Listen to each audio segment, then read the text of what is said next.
ലാൽകുമാറിലേക്ക് വരികയാണ്. ഏതായാലും പ്രതിപക്ഷത്തിൻ്റെ ആ പരിശ്രമം ഈ 10 വർഷക്കാലം കൊണ്ട് ആരോഗ്യരംഗത്ത് ഏൽപ്പിച്ച ഉത്തരവാദിത്വത്തിനനുസരിച്ച് ചെയ്യാനായോ എന്ന പരിശോധനയ്ക്കാണ് ഇന്നത്തെ അടിയന്തര പ്രമേയം വഴിയൊരുക്കിയത് എങ്കിൽ അത് ഏത് ദിശയിലേക്ക് പോകും, ആളുകൾക്ക് ഏത് നിലയിലാണ് കാര്യങ്ങളെ ബോധ്യപ്പെട്ടത് എന്ന് ലാൽകുമാർ പറയേണ്ടതുണ്ട് താങ്കളുടെ ഒരു കാഴ്ചപ്പാടിൽ. ഞാൻ അതിനോടൊപ്പം ചേർത്ത് വെക്കുന്നു സ്പ്രിംഗ്ലർ. കോവിഡ് കാലത്ത് നമ്മൾ വലിയ തോതിൽ ചർച്ച ചെയ്ത ആ കോവിഡിൻ്റെ ആ കാലത്തിന് ഒട്ടും ചേരാത്ത വിധമുള്ള വലിയ വിവാദമായി ആഘോഷിച്ചതാണ്. സർക്കാർ അതിന് മറുപടി പറയാൻ എത്ര കാലം എത്ര സമയം ചെലവഴിച്ചു. ആ കോവിഡ് കാലത്താണെന്നുള്ളത് ആലോചിക്കണം. അന്ന് തന്നെ അതുമായി ഹൈക്കോടതിയിലേക്ക് പോയി 3 പ്രധാനപ്പെട്ട നേതാക്കൾ, വി ഡി സതീശൻ ഇന്നത്തെ പ്രതിപക്ഷ നേതാവ്, മറ്റൊന്ന് രമേശ് ചെന്നിത്തല അന്നത്തെ പ്രതിപക്ഷ നേതാവ്, അന്നത്തെ മറ്റൊരു പ്രതിപക്ഷ നേതാവ് ബി ജെ പിയുടെ സംസ്ഥാന പ്രസിഡന്റ് കെ സുരേന്ദ്രൻ യോജിച്ച ഹർജികൾ എന്ന് ഒന്നിച്ചു കൊടുത്തു എന്നല്ല ഞാൻ പറഞ്ഞത് കേട്ടോ. ആ ഹർജികൾ ഇന്ന് തള്ളുകയാണ്. അന്ന് എന്താണോ സർക്കാർ പറഞ്ഞത് അത് പൂർണ്ണമായും അടിവരയിട്ട് പറയുന്നു. പറഞ്ഞത് എന്താണ്? വിവരം ചോർത്തി എന്ന് പറയുന്ന ആ ആക്ഷേപം ശരിയല്ല. ഹൈക്കോടതി ഹർജികൾ തള്ളി, നിയമവിരുദ്ധമായി ഒന്നും ചെയ്തിട്ടില്ല, സർക്കാരിൻ്റെ ഭാഗത്തു നിന്ന് തെറ്റായ നടപടികൾ ഉണ്ടായില്ല. ആ കാലത്തിൻ്റെ പ്രത്യേകത കാണേണ്ടതുണ്ട്. നടപടിക്രമങ്ങൾ എന്നതിൻ്റെ പേരിൽ നമ്മളൊരു ആക്ഷേപം ഉന്നയിച്ചാൽ ആ കാലത്തെ നടപടിക്രമങ്ങൾ പാലിക്കാൻ കഴിയുമായിരുന്നില്ല എന്ന യാഥാർത്ഥ്യം മനസ്സിലാക്കേണ്ടതുണ്ട് എന്ന് ഹൈക്കോടതി പറയുകയാണ്. ഇതുതന്നെയല്ലേ ലാൽ അന്ന് സർക്കാർ, മുഖ്യമന്ത്രി അടക്കം നിരന്തരം പറഞ്ഞുകൊണ്ടിരുന്നത്? അപ്പോൾ പ്രതിപക്ഷത്തിൻ്റെ സ്ഥാനം വെന്റിലേറ്ററിലാണോ? പ്രതിപക്ഷം ഇന്ന് വെന്റിലേറ്ററിലാണോ? ഇതാണ് ചോദ്യം.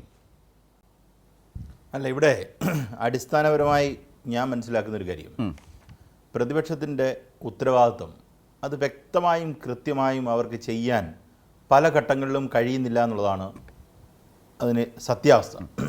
നോക്കൂ, ഇപ്പം ഇവിടെ വന്ന ഒരു വിഷയം, വിവാദം സ്പ്രിംഗ്ലർ. എനിക്കറിയില്ല എത്രമാത്രം ചർച്ചയിൽ ഞാൻ തന്നെ ഇതിനകത്ത് പങ്കെടുത്തിട്ടുണ്ടെന്ന് എനിക്ക് തന്നെ അറിയില്ല. കാര്യം കത്തിച്ച് നിർത്തുക, കേരളത്തിലെ മാധ്യമങ്ങൾ പ്രതിപക്ഷത്തോട് ചേർന്ന് കത്തിച്ച് നിർത്തിയ ഒരു സാഹചര്യം. നോക്കൂ, അസാധാരണമായ ഒരു സിറ്റുവേഷൻ വരുമ്പം അസാധാരണമായ നടപടി ആവശ്യമാണ് എന്ന് മനസ്സിലാക്കാൻ ബോധമില്ലാത്ത ഒരു സമൂഹമായി ഈ പറയുന്ന പ്രതിപക്ഷ സമൂഹം മാറിക്കഴിഞ്ഞിരിക്കുന്നു. അത് നേരത്തെ തന്നെ മാറിയതാണ്, ഇപ്പം തുടങ്ങിയതല്ല.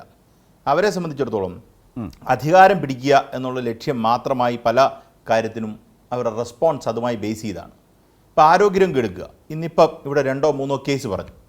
റജി തന്നെ 3 കേസ് പറഞ്ഞ ശേഷം റജിക്ക് അടുത്ത ഒരു കേസിലേക്ക് വരാൻ പറ്റാത്ത ഒരു അവസ്ഥയുണ്ടായി. നോക്കൂ, കേരളം എന്ന് പറയുന്ന ഈ വലിയ സംസ്ഥാനത്ത് ആരോഗ്യരംഗത്തെ വിലയിരുത്തുമ്പം 4-5 കേസ് കഴിഞ്ഞ കുറേ കാലങ്ങളിലുള്ള കേസ് എടുത്ത് നമ്മൾ പറഞ്ഞിട്ട് എന്ത് കാര്യമുള്ളേ? അപ്പം ഈ പറഞ്ഞ കേസ് തന്നെ നിങ്ങൾ തിരിച്ച് എന്നെ കേൾക്കുന്ന ആൾക്കാർ ആത്മാർത്ഥമായി ആലോചിച്ച് നോക്കുക. കുറേ വിവാദങ്ങളുണ്ടാകുന്നു. ഇപ്പോൾ ഒരാൾ മരിച്ചു, അതിന് മുമ്പുള്ള കുറേ 2-3 കേസ് വന്നു. ഈ സംസ്ഥാനത്ത് കഴിഞ്ഞ 1-2 വർഷങ്ങളിൽ ഇത്രയല്ലേ റിപ്പോർട്ട് ചെയ്തിട്ടുള്ളൂ. അതൊരു പോസിറ്റീവായിട്ടാണ് ഞാൻ എന്നെ എടുക്കുന്നത്. ഇതിനകത്ത് പ്രശ്നം എന്നറിയോ? സർക്കാർ ആശുപത്രിയിലേക്ക് പോകുന്ന ആൾക്കാർക്ക് ട്രീറ്റ്മെൻറ്റ് കിട്ടുന്നില്ലെന്നുള്ളതാണ് ഈ പറയുന്ന ഇവർ പറഞ്ഞു വെക്കുന്ന സാരാംശം അല്ലേ? അതാണല്ലോ ഇവർ പറയാൻ ശ്രമിക്കുന്നത്. അവിടെ ഒരു നെഗ്ലക്ഷൻ ഉണ്ടാകുന്നു. ഒരു സർക്കാർ ആശുപത്രിയിൽ പോകുന്ന ആൾ എല്ലാ ആൾക്കാരും രക്ഷപ്പെടും എന്ന് എങ്ങനെ നമുക്ക് പറയാൻ പറ്റുന്നത്? എനിക്കൊരു ആരോഗ്യ പ്രശ്നം ഉണ്ടായി, ഞാൻ സർക്കാർ ആശുപത്രി അപ്രോച്ച് ചെയ്യുന്നു, അല്ല പ്രൈവറ്റ് ഹോസ്പിറ്റലിൽ അപ്രോച്ച് ചെയ്യുന്നു. ഏത് ഹോസ്പിറ്റലിൽ പോയാലും ഞാൻ ജീവനോടുകൂടി തിരിച്ചു വരും എന്നെങ്ങനെയാണ് ഉറപ്പുള്ളത്? അത് ഒരിക്കലും പറയാൻ പറ്റുന്നൊരു കാര്യമല്ല. എനിക്ക് അത്യാഹിതം സംഭവിക്കാം. അപ്പോൾ ആ അത്യാഹിതം സംഭവിച്ച വിഷയം എടുത്തു വെച്ചിട്ട് ഇത് ആരോഗ്യരംഗത്തിൻ്റെ പ്രശ്നമാണെന്ന് പറയാൻ തുടങ്ങിയാൽ ഈ പറയുന്ന ഈ ചെറുപ്പക്കാർ മരിച്ചു വീഴുന്ന എല്ലാ പ്രശ്നങ്ങളും എടുത്തു വെച്ച് നമ്മുടെ ആരോഗ്യരംഗത്തിൻ്റെ പ്രശ്നമാണെന്ന് പറയേണ്ടി വരും. അതാണ് ഇവിടെ നടന്നുകൊണ്ടിരിക്കുന്നത്. എനിക്ക് നിസ്സംശയം എനിക്ക് പറയാൻ കഴിയും, നമ്മൾ ഈ പറയുന്ന കാഷ്വാലിറ്റീസിൻ്റെ എണ്ണം ഇവർ പറയുന്നത് ആ കണക്കെങ്കിൽ ഐ എം ഹാപ്പി. അതിന് മുന്നേ ശരത്ത് വേറെ രീതിയിൽ അതിനെ ആലോചിക്കണം. നോക്കൂ, പൊതുജന ആരോഗ്യരംഗം വളരെ മോശമാണല്ലോ. ഈ പറയുന്ന കാഷ്വാലിറ്റി ഉണ്ടായി എന്ന് പറയുന്ന ആളും അപ്രോച്ച് ചെയ്യുന്നത് ഗവൺമെൻറ് ആശുപത്രിയാണ്. ഈ പറയുന്ന ആൾക്ക് ഈ വെളപ്പിൽശാലയുമായി ബന്ധപ്പെട്ട വിഷയത്തിൽ അദ്ദേഹത്തിന് ക്ലിയറായിട്ട് ട്രീറ്റ്മെൻറ്റ് ഈ പ്രിലിമിനറി സ്റ്റേജിലുള്ളത് കൊടുത്ത് മറ്റൊരിടത്തേക്ക് വിടുകയായിരുന്നു എന്നാണ് ഞാൻ മനസ്സിലാക്കുന്നത്. ആ വിഷ്വൽസ് വന്നിരിക്കുന്ന ഒരു ഭാഗം മാത്രം അടർത്തിയെടുത്ത് പ്രചരണം നൽകുക. അദ്ദേഹത്തിൻ്റെ ജീവൻ പോയി, അദ്ദേഹത്തിന് കുടുംബത്തിന് വലിയ നഷ്ടം വരുന്നു, അതൊക്കെ സത്യമാണ്. പക്ഷേ അത് ആ കുടുംബത്തിൻ്റെ വേദന വെച്ചാകണം നമ്മുടെ ആരോഗ്യരംഗത്തെക്കുറിച്ചുള്ള വിലയിരുത്തൽ എന്ന് പറഞ്ഞാൽ അത് ഒരു ബാലിശമായ കാര്യമായി പോകുന്നതാണ് എനിക്ക് പ്രാഥമികമായിട്ട് അതുമായിട്ട് ബന്ധപ്പെട്ട് പറയാനുള്ളത്. പിന്നെ ഇവിടുത്തെ വേറൊരു പ്രശ്നം, ആരോഗ്യരംഗവുമായി ബന്ധപ്പെട്ട് ഏതൊരു കാര്യം അവതരിപ്പിച്ചാലും അതിന് പെട്ടെന്ന് ഒരു വലിയ മീഡിയ അറ്റൻഷൻ കിട്ടും. അത് ഞാൻ നേരത്തെ പണ്ട് സൂചിപ്പിച്ചതുപോലെ വീണ ജോർജ് ഒരു മുൻ മാധ്യമ പ്രവർത്തകയായതുകൊണ്ട് അവരോട് പ്രത്യേക ഒരു താല്പര്യം നമ്മുടെ കേരളത്തിലെ മാധ്യമ പ്രവർത്തകർക്കുണ്ട്. അത് അവർ കഴിഞ്ഞ മുമ്പത്തെ പ്രാവശ്യം പാർലമെൻറ്റിൽ പത്തനംതിട്ട നിന്നപ്പോൾ പ്രത്യേകിച്ച് നമ്മൾ ഏഷ്യാനെറ്റിൻ്റെ ഭാഗത്തുനിന്ന് കണ്ടതാണ്. എന്ത് കണ്ടാലും മോശം പറയുക.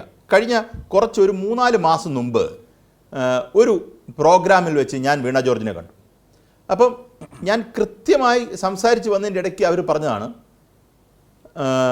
ഒരു വിഷയം, ഒരു ആശുപത്രിയുടെ ഒരു ബ്ലോക്ക്, നശിച്ചു കിടന്ന ഒരു ബ്ലോക്ക് അവർ ഏറ്റവും മനോഹരമായി ഉദ്ഘാടനം ചെയ്ത് മുഖ്യമന്ത്രിയെ കൂടി ഉദ്ഘാടനം ചെയ്യുന്നു. എനിക്കൊന്ന് കോഴിക്കോട് ജില്ലയെക്കുറിച്ചാണ് അവർ സൂചിപ്പിച്ചത്. പിറ്റേ ദിവസം വാർത്തയാണ് അവിടെ ചേരില്ല. അപ്പം ഇതിനു മുമ്പ് ഈ പറയുന്ന UDF കാലത്തൊക്കെ ഇത് ഒരു കാരണവശാലും ഒന്നും ചെയ്യാതെ കിടന്നിടത്ത് വലിയ ഇൻവെസ്റ്റ്മെൻറ്റ് കൊടുത്ത് ആ ഹോസ്പിറ്റൽ ഉണ്ടാക്കി വന്നതിന് പിറ്റേ ദിവസം വാർത്ത അവിടെ ഇരിക്കാൻ പോലും കസേരയില്ല. നമ്മൾ വിമർശിക്കാൻ തുടങ്ങിയാൽ എവിടെ പോയി അവസാനിക്കും ഇത്? എങ്ങനെ അതാ പറഞ്ഞത്, നമ്മൾ പറയുന്നതിനകത്ത് നമുക്കൊരു സത്യം വേണം. നമ്മുടെ ഉള്ളിൻ്റെ ഉള്ളിൽ പറയുന്ന വിമർശനത്തിന് ഒരു ആത്മാർത്ഥമായ ഒരു വിമർശനം ഉന്നയിക്കും, നമുക്ക് വേണമെങ്കിൽ കേൾക്കാം. നമുക്കത് പരിഹരിക്കപ്പെടേണ്ടതാണെങ്കിൽ പരിഹരിക്കാം. വെച്ചാൽ നമ്മൾ നേരത്തെ പറഞ്ഞിട്ടുള്ള പോലെ കാര്യം മുഖ്യമന്ത്രി ഉൾപ്പെടെയുള്ളവർ പറഞ്ഞ പോലെ മെച്ചപ്പെടാനുണ്ടോ?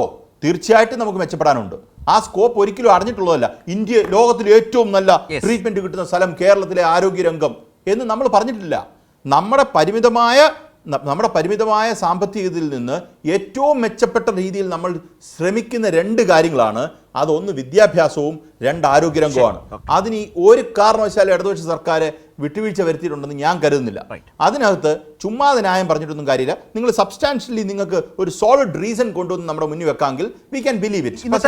ഇന്നത്തെ റിസൾട്ട് നിയമസഭയിൽ കണ്ട റിസൾട്ട് എന്താണ് ലാൽകുമാർ? ഇന്ന് നിയമസഭയിൽ കണ്ട റിസൾട്ട് എന്താണ്? അങ്ങനെയാണെങ്കിൽ ക്യുക്കായിട്ട് വളരെ ചുരുക്കി നെറ്റ് റിസൾട്ട് അല്ല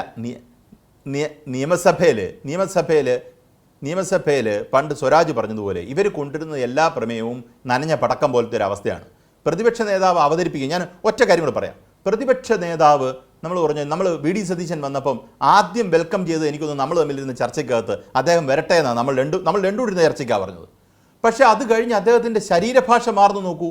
ഞാൻ കഴിഞ്ഞ ദിവസം ഒരു ചർച്ചയ്ക്കകത്ത് കൈരളിക്ക് തന്നെ സൂചിപ്പിച്ചാണ്, കൈ ചൂണ്ടിയാണ് എല്ലാ വിഷയത്തിനും സംസാരിക്കുന്നത്. ഇങ്ങനെയൊക്കെ കൈയെടുത്ത് കാണിച്ചത് വെച്ചാൽ ആർക്കോ വാണിംഗ് കൊടുക്കുക. ആരാ ഇദ്ദേഹത്തെ കണ്ട് ഇത്ര പേടിക്കുന്നതെന്നേ?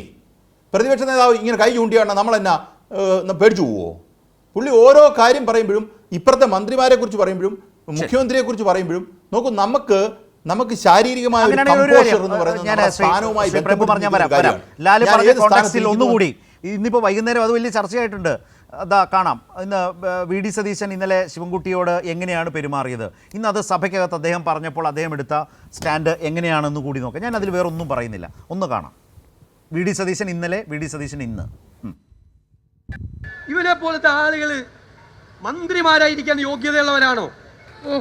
ഇവനൊക്കെ വിദ്യാഭ്യാസ മന്ത്രിയായിരിക്കുമ്പോൾ സ്കൂളിൽ പഠിക്കേണ്ട സ്ഥിതി നമ്മുടെ പിള്ളേർക്ക് ഉണ്ടായല്ലോ. കഷ്ടമെന്നല്ലാതെ എന്താ പറയാൻ? ഞാൻ പൊതുവിദ്യാഭ്യാസ മന്ത്രിയെ അധിക്ഷേപിച്ച് സംസാരിച്ചു എന്ന് പറഞ്ഞു. ഞാൻ മറുപടി പറഞ്ഞപ്പോൾ എനിക്കറിയാം ഞാൻ സംസാരിക്കുന്ന സാധാരണ ഭാഷയിൽ നിന്ന് കടന്നുകൂടി പറഞ്ഞു. അവനൊന്നും ഇവനൊന്നും ഞാൻ പറഞ്ഞിട്ടില്ല. ഞാൻ നിങ്ങളെടുത്ത പ്രസംഗം കേൾക്കും. അവനൊന്നും ഇവനൊന്നും ഞാൻ പറഞ്ഞു. ലാലി കേട്ടിട്ട് എന്ത് തോന്നി? അദ്ദേഹം അവനെന്നും ഇവനെന്നും ഒന്നും പറഞ്ഞിട്ടില്ല മന്ത്രിയെ എന്നാണ് അദ്ദേഹത്തിന്റെ ഇന്നലെ. പ്രതിപക്ഷ നേതാവ് അങ്ങനെയാണ്. ഓക്കെ, അവിടെ നിർത്തുകയാണല്ലോ. പണ്ട് രമേശ് ചെന്നിത്തല പ്രതിപക്ഷ നേതാവായിരുന്നപ്പം ഇന്നലെ പറഞ്ഞത് കേട്ടു. പണ്ട് രമേശ് ചെന്നിത്തല പ്രതിപക്ഷ നേതാവായിരുന്നപ്പം ഇന്നലെ പറഞ്ഞത് ഇന്ന് തിരുത്തുമായിരുന്നു. ഇപ്പോഴത്തെ ആളുടെ അവസ്ഥ രാവിലെ വരുന്ന ഉച്ചയ്ക്കേ തിരുത്തും. പറയുന്ന മൊത്തം കള്ളത്തരവാണ്. അദ്ദേഹം പറയുന്നത് പോലെ അദ്ദേഹം എന്തിനാണ് ഇത്ര വെപ്രാളപ്പെടുന്നത്? നിങ്ങൾക്ക് തെരഞ്ഞെടുപ്പ് അടുത്തിരിക്കുകയാണ്, ശരി, നിങ്ങൾക്ക് പുറയിലാണ്, നിങ്ങൾക്ക് ജയിക്കേണ്ടതായിട്ടുണ്ട്, ഇതൊക്കെ ആൾക്കാർക്ക് മനസ്സിലാവും. അപ്പുറത്തിരിക്കുന്ന ആൾക്കാരെ അധിക്ഷേപിക്കുക എന്നുള്ളതല്ല ചെയ്യേണ്ടത്. നോക്കൂ, രാഷ്ട്രീയ അങ്ങനാണെങ്കിൽ രാവിലെ തൊട്ട് വൈകുന്നേരം ഞാൻ ഇവിടെ ഇരുന്നിട്ട് VD സതീശനെതിരെ കുറെ കാര്യങ്ങൾ പറയുക, അല്ലെ മുഖ്യമന്ത്രി അല്ലെങ്കിൽ മറ്റാൾക്കാർ VD സതീശനെതിരെ പേഴ്സണൽ ആയിട്ടുള്ള കാര്യം ഇവൻ എന്ന് പറഞ്ഞ് നമ്മുടെ സംബോധന ചെയ്ത് രാഷ്ട്രീയ പ്രവർത്തനം തുടങ്ങിയ എവിടെ നിന്നിരിക്കും? അദ്ദേഹത്തിൽ നിന്ന് പ്രതീക്ഷിക്കുന്ന കാര്യമില്ല. ഞാൻ ഒറ്റ കാര്യം പറയുന്നുള്ളൂ, അദ്ദേഹത്തിന്റെ ഉള്ളിൽ കയറിയിരിക്കുന്ന ആദിയാണ് അദ്ദേഹത്തെ കൊണ്ട് ഇതൊക്കെ പറയുന്നത്.